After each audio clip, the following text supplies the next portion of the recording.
नमस्कार मित्रांनो, लक्ष्मीच्या पावलांनी या मालिकेच्या येणाऱ्या काही जबरदस्त भागामध्ये एक असा जबरदस्त ट्विस्ट तुमच्यासमोर येणार आहे आणि तुम्ही आणि आम्ही ज्या क्षणाची अगदी आतुरतेने वाट बघत होतो, अगदी तो क्षण मालिकेमध्ये तर येणार आहे.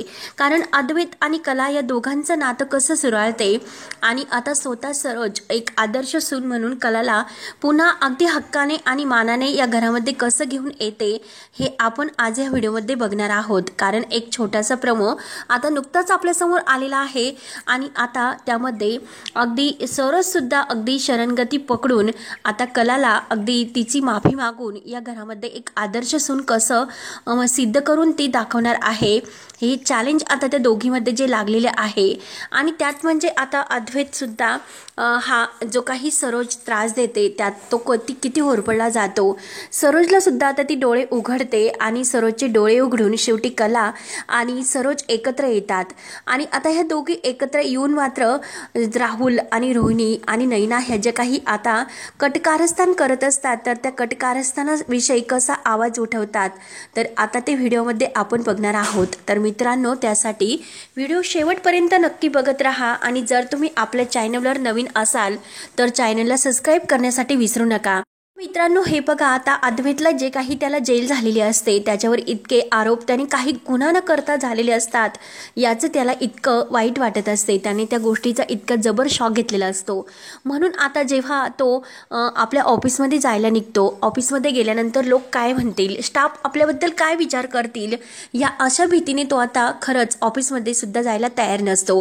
परंतु आता यामध्ये कलाला माहिती असतं की हे जे काही झाले तर त्यात चांदेकर इतका होरपळला गेलेला आहे.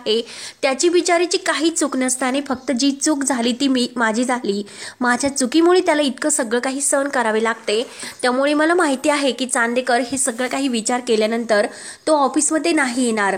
परंतु आता चांदेकरला ऑफिसमध्ये नेऊन जे काही सरप्राईज प्लॅनिंग आणि स्टाफच्या मनामध्ये नक्की काय आहे सरांच्याबद्दल हे आता तेथे गेलेल्या सरप्राईजमुळे अद्वैतला आता समजायला हवे. शेवटी ती इतकं खास असं अद्वैतचं आता ऑफिसमध्ये आता सगळ्या स्टाफच्या मदतीने स्वागत करते आणि सगळेजण आता अद्वैतवर इतकं खुश असतात आणि अद्वैतचं इतकं छान वेलकम आता या ऑफिसमध्ये कलाच्या सांगण्यावरून झालेले असते. तेव्हा अद्वैत तर आता अगदी मनातून थोडासा गिल्टी फीलच असतो. त्यांची काही चूक नसताना इतकं सगळं काही त्याला सहन करावे लागलेले असते. सारखा तो त्याचाच विचार करत असतो.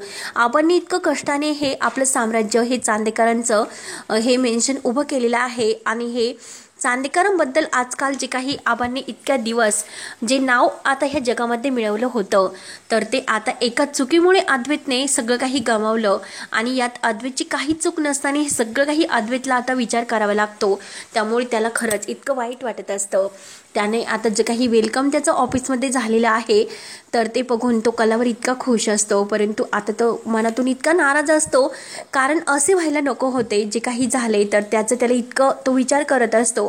कला त्याला समजवण्याचा खूप प्रयत्न करते की अरे अद्वैत, यात तुझी काही चूक नाही, कारण मीच आता हे सर्व काही व्यवस्थित चेक करून घ्यायला हवे होते आणि त्यावेळेस मीच हलगर्जीपणा केला. सरोज मॅडमचं ऐकलं, मी त्यांच्यावर विश्वास ठेवायला नको होता. जे काही आहे तर त्यात व्यवस्थित लक्ष द्यायला हवे होते, म्हणून हे सर्व झाले.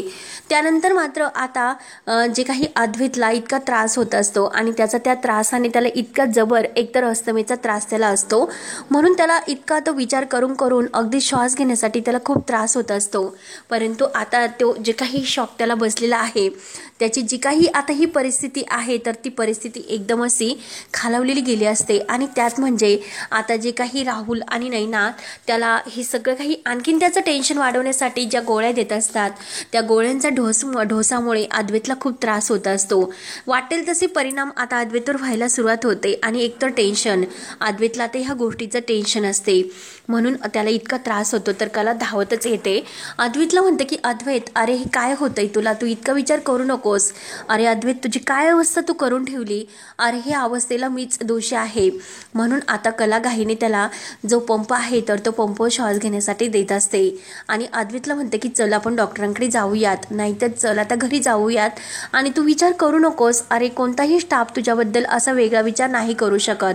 अरे इतका परफेनिष्ठ जो अद्वैत चांदेकर आहे तर लोक त्याला त्याच नावाने ओळखणार. कारण अद्वैत चांदेकर तुमची त्यात काही चूक नाही हे पुराव्यासहित मी आता सिद्ध करून दाखवेलच. आणि हेच आता अगदी लवकरच तुला तो पुरावा तुझ्या समोर येईल की हे कोणी केले, कशासाठी केले आणि ह्या करण्यामागे कुणाचा हात होता हे सगळं काही पुराव्यासहित मी तुला शोधून दाखवेल. त्यामुळे तू काही कसलीही काळजी करू नको. फक्त तू माझ्यावर विश्वास ठेव आणि स्वतःला तू इतकं गिल्टीफल म्हणून घेऊ नकोस. तेव्हा आता कला ही अगदी एक बायकोच्या नात्याने अद्वैतला पूर्णपणे या सगळ्यातून बाहेर काढण्याचा प्रयत्न करत असते. तेव्हा अद्वैत विचार करतो की खरंच कला आपल्या पाठीशी इतकी खंबीरपणे उभी राहते. प्रत्येक संकटात ती आपली साथ देते आणि आपण कायम तिचा अपमान करत असतो, तिला बोलत असतो. आणि आता तर आपल्यामुळे शेवटी ती आउट हाऊसमध्ये राहते.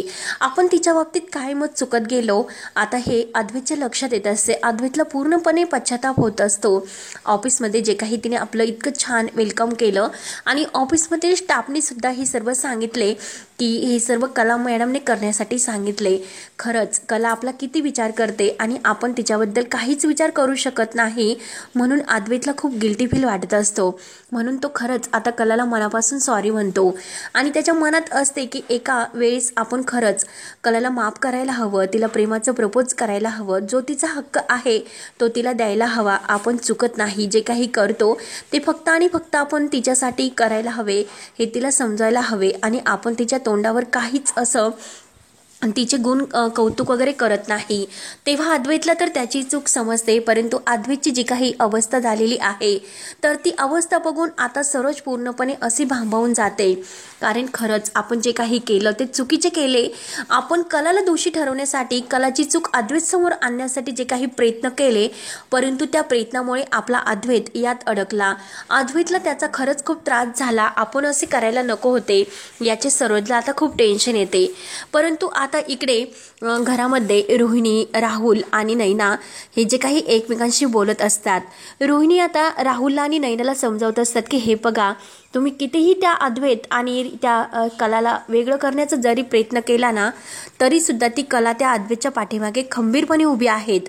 आणि मला पूर्ण वाटते की ती आता बाहेर सर्वांशी काय बोलत होती की ती कितीही आबांनी हे प्रकरण थांबवण्यासाठी याकडे दुर्लक्ष जरी करण्याचे सांगितले होते, परंतु ती कला काय म्हणाली तर ती कला म्हणाली या सगळ्या मागे नक्की कुणाचा हात आहे हे ती शोधून काढणारच.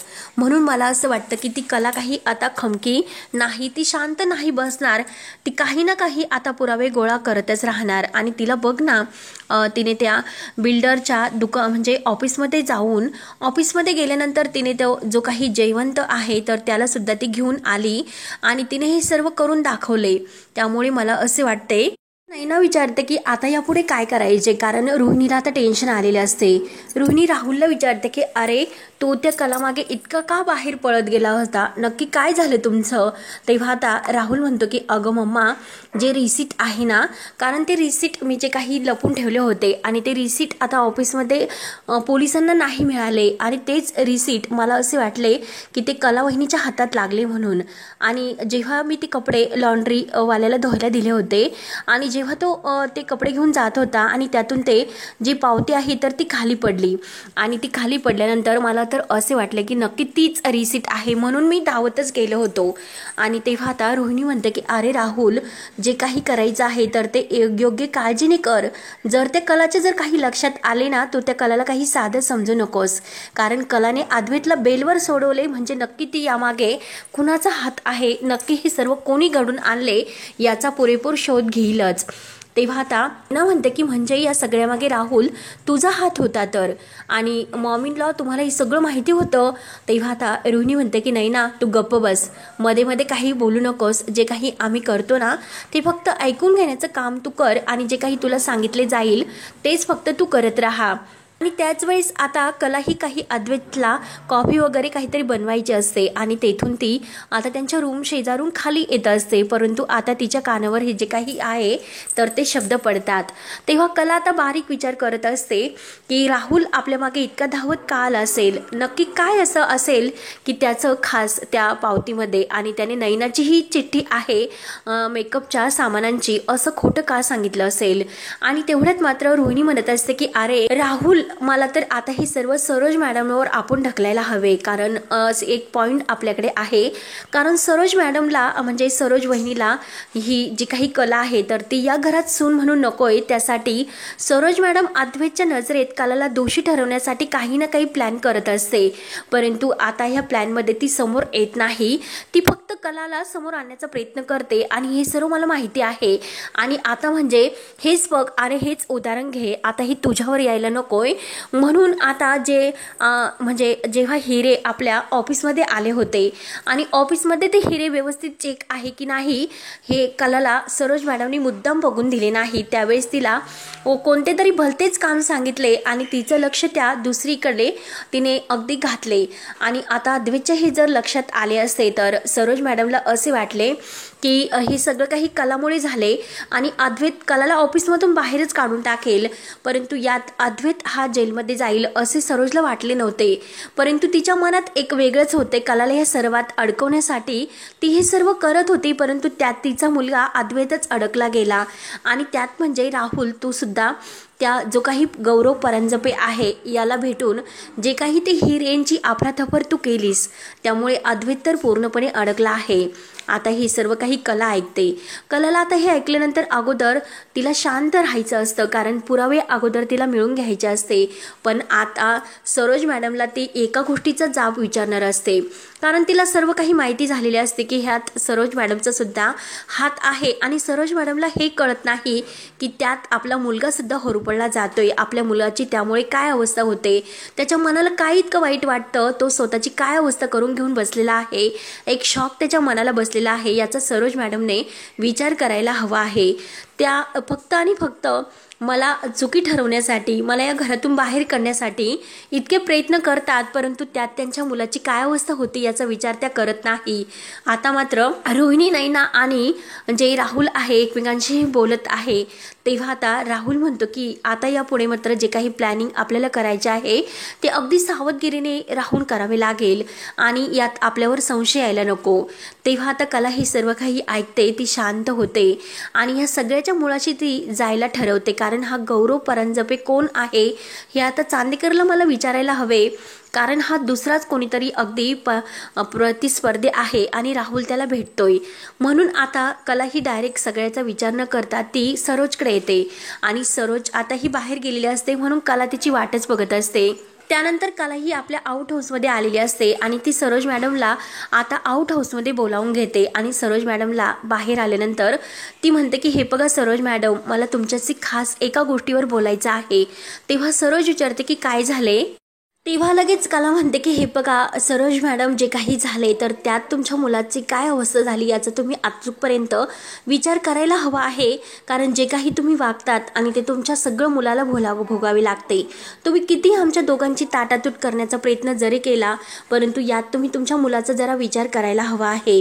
तेव्हा सरोज विचारते की नक्की तुला काय म्हणायचं आहे, तू कशाबद्दल हे सगळं काही बोलत आहे.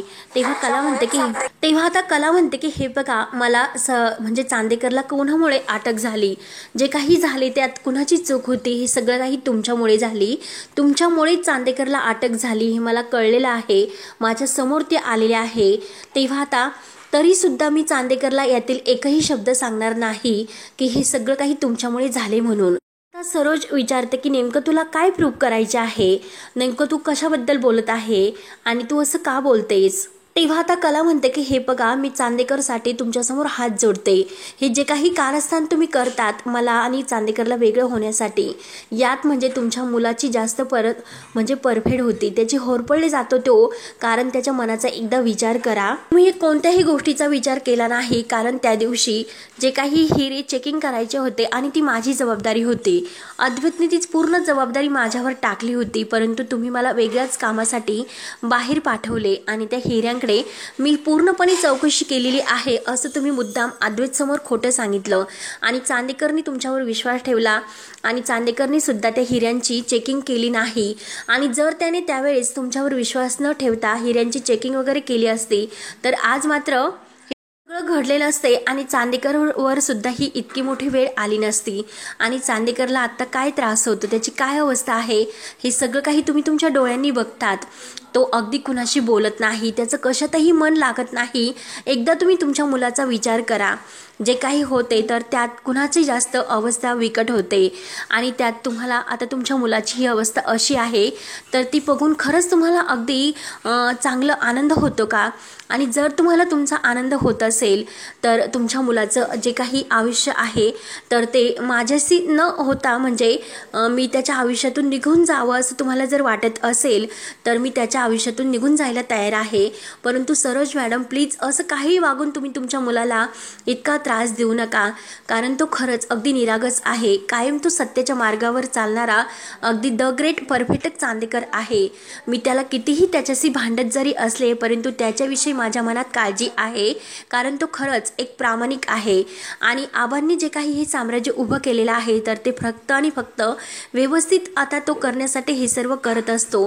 परंतु त्यात मात्र त्यात आपल्या चुकीमुळे तो अडकला जातो आणि हे बघा, हे जे कोणी केले आहे ना तर ते मी लवकर शोधून काढेलच. सरोज मॅडम तुम्ही फक्त त्यात आता थोडीशी चूक केली परंतु हे करण्यामागे दुसरा कोणाचा हात आहे. तेव्हा सरोज म्हणते की हे बघ, मला आता राहुलवर संशय आहे, कारण राहुल जे काही करतो ते मी आता माझ्या म्हणजे फोनवर बोलताना त्याला ऐकले होते. तो कुणाशी तरी फोनवर बोलत होता आणि नक्की तो काय बोलत होता, कुणाला त्याला भेटायचं होतं, नक्की काय त्याचे काहीतरी प्लॅनिंग सुरू आहे.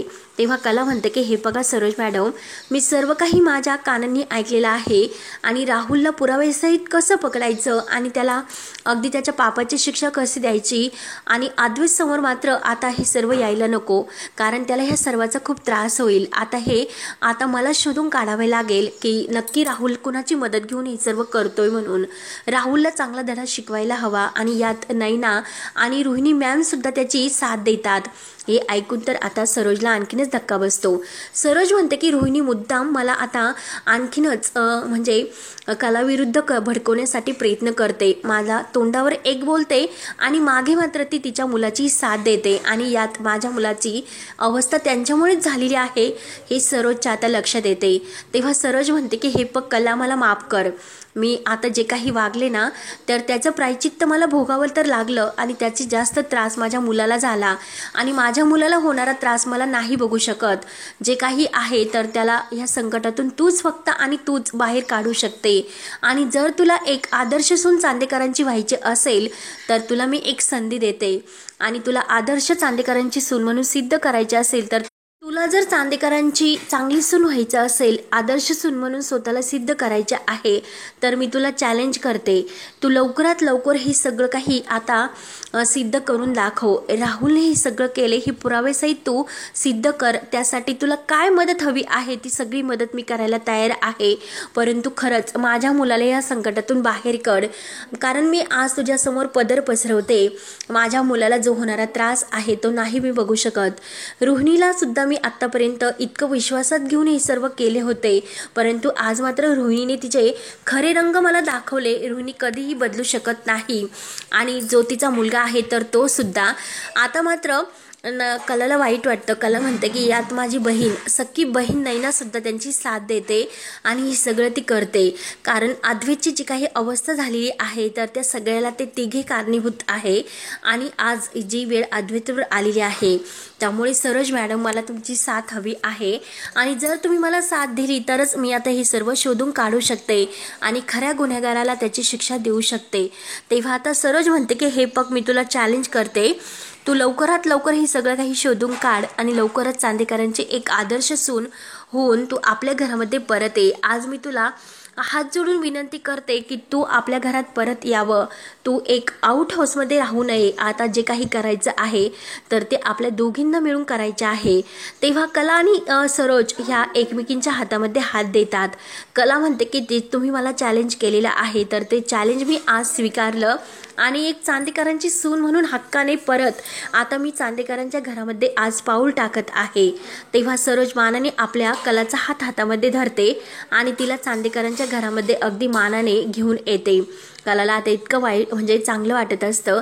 ती विचार करते की सरोज मॅडम सुद्धा खरंच चांगले आहेत, परंतु जे काही गैरसमज त्यांचे झालेले होते त्या गैरसमजामुळे त्या अशा वागत होत्या, परंतु आज त्यांचे डोळे उघडले आणि आपण सुद्धा आता ह्या चांदेकरांच्या घरात राहुल, रोहिणी आणि नैना जे काही कारस्थान करत आहे तर ते सगळे कारस्थान थांबवून आता या घराला एक आनंद आणि प्रेम द्यायला हवे। अगदी सुखात ही फॅमिली राहायला हवी। अद्वैतला सुद्धा अगदी सुखात आपल्याला बघायचं आहे, कारण मनातून तर ती कला आता अद्वैतवर खूप प्रेम करत आहे। त्यानंतर आता सरोज खुश होऊन कलाला अगदी मानाने जेव्हा घरात घेऊन येते तर अद्वैत आता हा बेडवरच असतो, त्याला शुद्ध आलेले असते आणि जेव्हा सरोज आपल्या हाताला धरून कलाला त्याच्या रूममध्ये घेऊन येते तेव्हा अद्वैतला खूपच आनंद होतो। अद्वैत सारखं आता जे काही ऑफिसमध्ये घडलेले आहे कलाने इतकं छान वेलकम त्याचं केलेले आहे। आत्तापर्यंत ते कलासोबतचे जे काही रोमॅन्टिक क्षण आहे तर ते त्याला आठवत असतात। त्याला एक कला ही आपल्या रूममध्ये आली हे स्वप्न वाटत असते, म्हणून तो आता सरोज आणि कलाला या दोघींना म्हणतो की तुम्ही दोघी इथे कशा। तेव्हा त्या दोघी एकमेकांकडे बघून हसतात आणि सरोज म्हणते की हे बघ कला आता इथून पुढे या रूममध्येच राहील। अद्वैत तू कोणतंही टेन्शन घ्यायचं नाही, कला तुझी काळजी घेईल। अद्वैत आता सरोजकडे अगदी आश्चर्याने बघत असतो। तो आता विचार करतो की आई इतकी का बदलली असेल। कलाचा कायम रागराग करणारी आई आज कलाला चक्क आतमध्ये घेऊन आली असते, पण तिच्या हाताला धरून। तेव्हा कला म्हणते की हे बघ चांदेकर, अरे तू काही टेन्शन घेऊ नकोस, कारण तू काही केलेली नाही ना, आणि हे बघ लवकरात लवकर मी सगळं काही कसं पुराव्यासहित सिद्ध करून दाखवते। एक पुरावा आपल्या हाती येऊन दे, सगळं काही व्यवस्थित होईल। म्हणून आता ती राहुलच्या रूमची झडती घेऊन जे रिसीट आहे तर ते रिसीट आता मॅडमच्या मदतीने ती मिळवणार असते आणि त्याच रिसिप्टच्या फायद्याने ती आता हे सर्व सिद्ध करून दाखवणार असते की हा गुन्हा राहुल आणि गौरव परांजपे या दोघांनी केलेला आहे आणि यात अद्वैतला त्यांनी अगदी व्यवस्थित प्लॅनिंग करून शिक्षा देण्याचा जो प्रयत्न केलेला आहे आणि अद्वैतचं जे नाव खराब करण्याचा जो प्रयत्न केलेला आहे ते सगळं आणि सगळं राहुलमुळे झालेले आहेत हे आता कला अगदी पुराव्यासहित प्रूव्ह करून दाखवते। तेव्हा सरोजला सुद्धा आता कला एक आदर्श सून आहे हे सिद्ध करून तिचं चॅलेंज जे तिने स्वीकारलेलं आहे तर ते चॅलेंज सुद्धा ती पूर्ण करते आणि सरोज मानाने पुन्हा अद्वैत आणि कला या दोघांना एकत्र येण्याची जी काही आशीर्वाद ती देते तेव्हा कला आणि अद्वैत इतकी खुश होतात। आता अद्वैत सुद्धा मनातून कलासाठी खूप असा व्याकुळ असतो आणि कला सुद्धा ही अद्वैतसाठी। दोघे आता शेवटी एकत्र येतात आणि एका रूममध्ये आल्यानंतर त्यांच्या प्रेमाची ही सुरुवात नव्याने कशी होते आणि आबांना हे सर्व बघून खरंच कितका आनंद होत असतो। आबा आता खरंच आपल्या डोळ्याची पारणं भेटले। देवी आई तू खरंच मला पावली। माझ्या सरोजने सुद्धा माझ्या कलाचा लक्ष्मी म्हणून स्वीकार केला आणि माझ्या अद्वैतने सुद्धा माझ्या कलाचा पत्नी म्हणून स्वीकार केला। हेच मला हवं होतं। देवी आई कायम ह्या दोघांना असंच एकत्र सुखात राहून दे, कुठलंही संकट त्यांच्यावर येऊन देऊ नकोस। आणि आता आबा सुद्धा अगदी धन्य धन्य होतात। तो खुललेला चेहरा पाहून अद्वैतला सुद्धा खूप छान वाटतं आणि अद्वैत कला सुद्धा खूप खुश होतात। तेव्हा आता मानाने सरोजने कलाला एक आदर्श सून म्हणून आता चांदेकरांची एक जी काही ही पदवी दिलेली असते आणि कलाला त्याचा इतका अभिमान वाटतो। कला आता सरोज मॅडमचा आशीर्वाद घेते आणि पुन्हा नव्याने आता सुरुवात करते। तर रजनी, सोहम, अनामिका हे सगळेजण इतके खुश होतात। सगळ्यांना इतका आनंदीही आनंद झालेला असतो, कारण कलाला तिच्या हक्काच्या घरी परत सरोज मॅडम घेऊन आलेली असते आणि आता चांदेकर सुद्धा कलावर इतका खुश असतो। सगळेजण आता आनंदाने एकत्र येतात आणि आबांच्या जे काही डोळ्यातून आनंद अश्रू येत असतात। खरंच हे सगळं काही अगदी बघण्यासारखं आता मालिकेमध्ये घडणार आहे। तेव्हा मित्रांनो, आता पुढे काय काय होतं काय काय नाही आणि लक्ष्मीच्या पावलांचे जे काही नवनवीन अपडेट्स आहे तर ते बघण्यासाठी आपल्या चॅनलला लगेच सबस्क्राईब करत राहा। धन्यवाद।